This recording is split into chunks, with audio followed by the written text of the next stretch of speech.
oat fields. Won't find any up there, just a couple pheasants. I don't know if you can see them.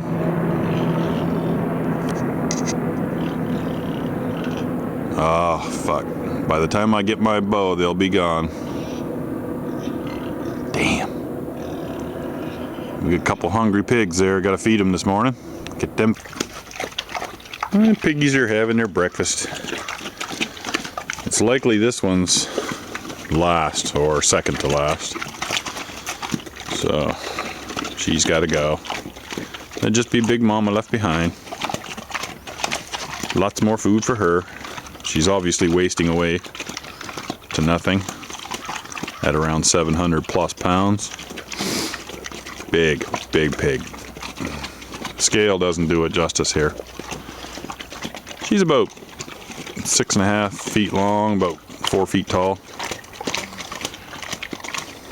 Probably has a waist about 6 feet, 5 or 6 feet. Big pig. Well, it's just a beautiful morning here. Just thought I'd do a little walk around the property. Don't know if you guys have really seen all the property, kind of just a little walk around. This is the old pig pen from a year and a half, 2 years ago. There's their old hut hiding in there. And it's all overgrown already. This used to be nothing but muck and destruction. This is the old pen, about 20 feet wide and about 150, 200 feet long. And you can see how the pigs terraced it. They dug from the top side of the hill. It brought everything down. And then little by little it worked its way over here and formed a hill. So if you really wanted to terrace a hilly property, pigs would be the way to go. They do all the work for you. Dig up all the trees and bushes and stuff. Then what you do is you mark off another line here and bring it down another 20 feet. And they do the same. And then that would become probably a 3-foot tall step down. Be level. And you could just do the whole hill that way and pigs would just do it. If you had 20 years, you could probably terrace this whole hill, no problem with pigs, and they do all the labor. If you think about how much dirt they moved there, they shifted a good 30 tons of dirt, maybe more. So it's pretty amazing. Right here was where I just saw those pheasants, so they're probably in the woods over here, hiding. If I had time to gear up the bow, I could probably get one, but here's another little road where I was taking some wood out this year. Goes off into this is all going to be Christmas trees eventually in here. I don't waste anything. I'm that kind of a person. I made the best road I could find without cutting down any trees. And as I was going in, I walked in there and found any immature balsam firs that would be in the way and would get crushed. See, there's one right here. And what I would do is, the balsam firs are great. You can just grab them and pull them right out of the ground. I'm not going to pull this one out right now, but if you're very gentle with them, you can lift them right up and then replant them where you want, or spread them out. Say if you got two of them too close, they need to be 5 or 6 feet apart so you can trim the tree, turn them into a lovely Christmas tree. So for the time being, I planted a row of them here, and you probably can't really see them too good, but there's a whole bunch of them in there. And there's another row of them there. And I got another patch here and there, They're all over the place. But, sort of long-term stuff, rather than destroying that little tree I planted out here. It takes me all of 2 minutes to do. Then it's really easy to prune, and should make some great Christmas trees. I'm not a professional Christmas tree grower, but there are a lot of them around here. So there's a lot of advice, and this is good country for growing balsam fir. Some scrap pile I had. I'm going to burn this here one day. That'd be a good bonfire. A little log for sitting on. There's that big tree I climbed that time. I think it's maybe time I climb that tree again. This doesn't look like much of a hill, but it's a pretty good hill. I don't know if you can tell. It's a house down there. You can see way off the countryside there. It's a pretty good hill. I'm more or less at the top here now. These are all Christmas trees, a little more mature. Since I've been here, they've yet to be pruned or topped. Actually, I think this one was topped. Yeah, this one's been topped. And what it does is when you top it, it sends out the signal to this tree that it can't grow up no more. It's got to grow out. So it starts growing a lot more. It thickens right up. It'll start sending out more in the trunk here. So you get double the branches. So when you climb this hill, you got this nice park bench here, and you can chill out and watch the garbage truck go by. I can hear them bastards down there now. Garbage Nazis. This damn camera doesn't autofocus very good. But beautiful country. Not the prettiest time of year, just the leaves are all gone, but you can see more. It opens it right up. And all these big firs right here, that's next year's firewood, so I'm going to improve my view all along that way, over to about there.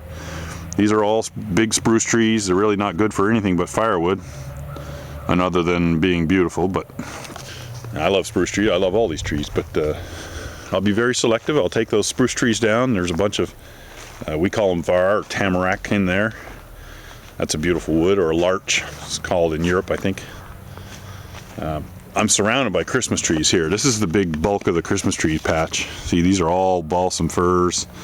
There's tons of them over here. I gotta thin all these. There's just too many in there. You can't prune them. And still a lot of little spruces I gotta take out. These are Norwegian spruce trees, black spruce. These are these are black spruce. Then you get to the top here. This is where I've been cutting all the poplar out. This is mostly just to let more sun down the hillside, and also you can't see it in there, but that's all little baby Christmas trees, and a bunch of them me and my daughters had planted in here. We got a couple hundred in here. They're very small. I can see them, but you probably can't see them. But there's one there, one there. Just gotta get all that brush out of there, let them grow. Now I'm up top my top field, and this was a big potato patch I put in this year. Turned out not to be a good spot for potatoes, and it's all overgrown here now, but it's all tilled and the rocks are mostly out of it, so this will be a nice garden patch next year, but I won't be growing potatoes. It's a bit wet and clayish, so no good for potatoes. We got our big pond. I say big pond, it's about a 50-foot pond. It's quite deep though, it's about 5 feet deep. It's over here.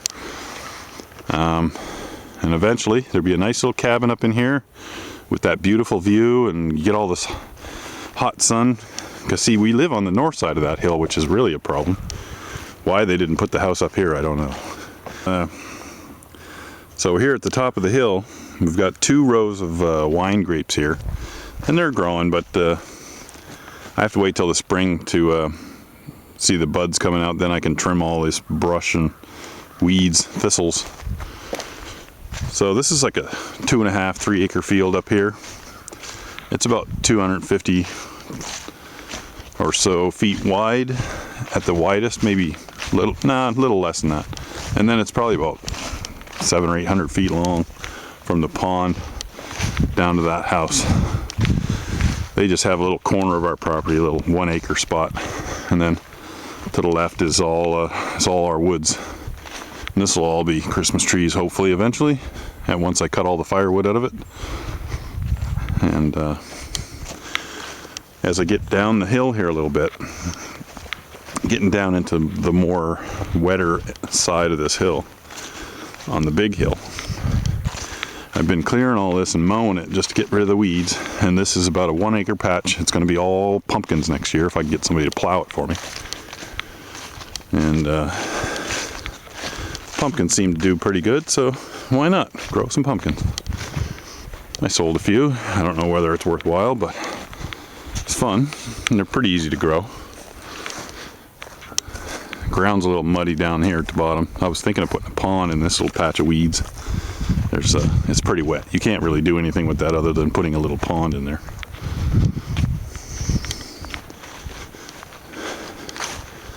So we're just going to go for a walk here.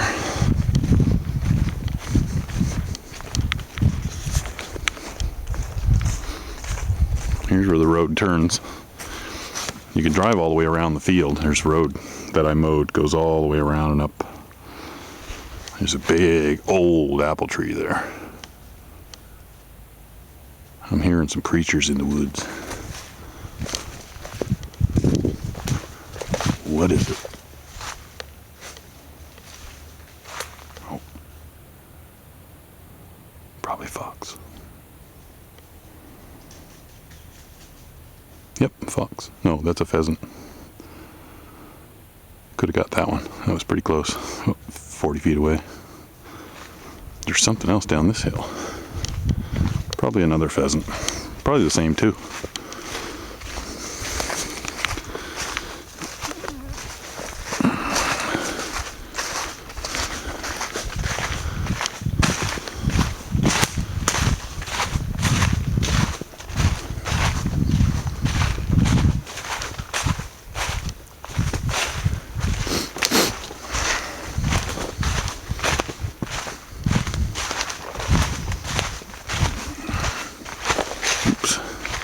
It's real steep down here on this side, but it's real open because it's fairly dark most of the year, so not much underbrush growing.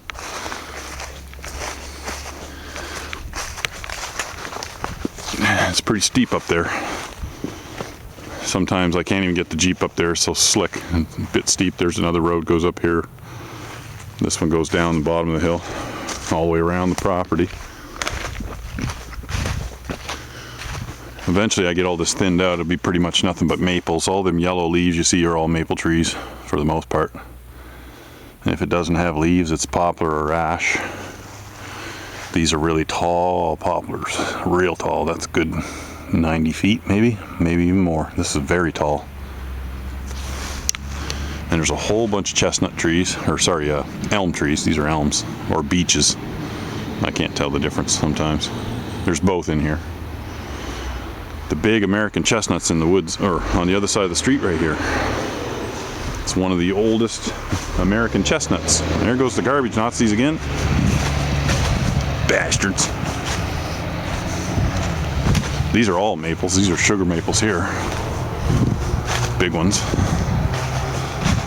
A lot of sugar could be taken off this place. You'd probably get 2 55-gallon drums of sap every day. There's that big American chestnut on the other side of the street. I don't know if you can see it. Right in there. Real big. It's 90-some years old. And one of the last great American chestnuts left in the world. They all had that disease. There was an Asian chestnut blight that killed them all. So, this tree is so far north, it seems to have escaped the disease that spread over the United States and killed all them great trees. Do a Google search for American chestnut. Type in huge American chestnut and you'll see old pictures of how grand those trees used to be. They used to be the basis of the American economy in the 1700s. The chestnuts and everything was used for food, and winter food. And it was like it was a staple. And now all those trees are gone.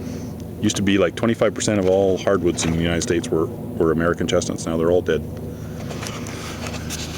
So right here, this is a little boggy area because they built this new highway. I say new, but about 50 years ago. It was a raised secondary road. And this is the town of Ashdale. 2 houses here.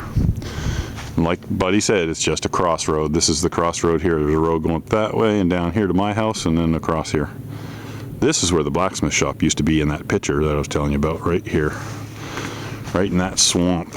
So if you guys were wondering why I can't find any artifacts, it's probably because it's mostly buried in mud and muck and shit down there. I've dug through there a little bit and there's piles of metal. So I'd like to know where he used to throw his garbage.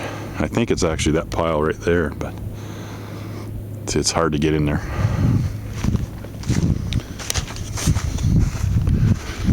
So now I'm going down my road. This is the road that goes to my house. And it's probably about a good 900 feet, 1,000 feet down this little road that I've made. There was no roads on this property at all. When I bought this place 2 years ago, I cut all these roads in and started cleaning up the place and getting rid of the shit trees and shit bees. So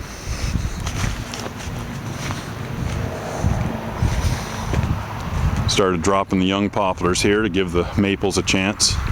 There's a lot of maple in here. These are all maples, young maples. Here's a maple with a little bird nest in it. Here's the fox's den right there.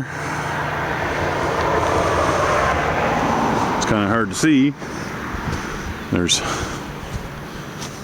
one little fox den there, another one there.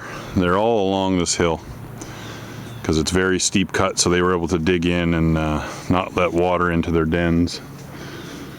There's the neighbor's dog, big Burmese sheepdog or whatever the fuck it is.